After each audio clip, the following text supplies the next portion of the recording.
Today is going to be the first video in a series called Know Thy Numbers. Everyone is always focused on finding new ASINs within the Amazon space, but how often do we actually take a look at our profitability? For me, we do a lot of replenishing the same ASINs to try to build a business that can continue to grow and expand without continuous effort. And one of the softwares that we've relied on in the past is Inventory Lab. Inventory Lab has a report called ASIN Profitability, which I used to trust and assume provided realistic numbers that included all of the fees associated with Amazon. So we're going to take a look at an ASIN that we stopped replenishing simply because the profit and margins weren't as advertised within Inventory Lab. So taking a look here at an ASIN, you can see we sold over 110 units. Revenue is about 8,500. And according to Inventory Lab, our ROI on this is 58%.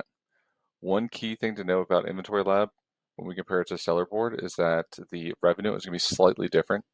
Inventory Lab doesn't track a sale until it's been shipped to a customer, while Seller Board is going to be more real time and includes when the order is executed. So taking a look at this ASIN, 8,500 revenue, 58% ROI, who wouldn't want to include this?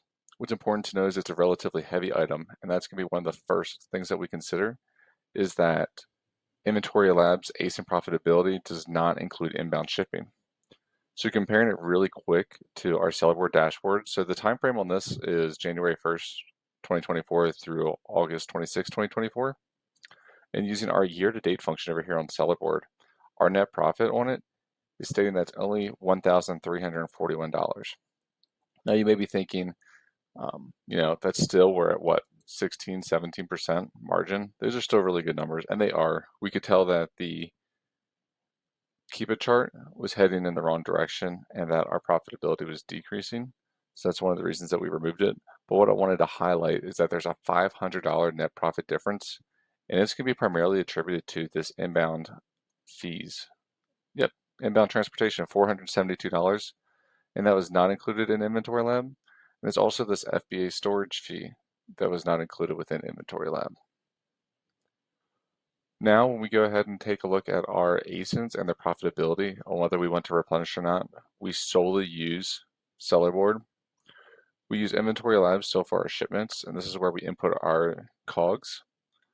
But one of our assistants on our team takes the Inventory Lab COGS and does an import into Seller Board weekly for us to make sure that all of our data is real time and to make sure that we can use Seller Board appropriately for our replen calculations and the profitability associated with each ASIN.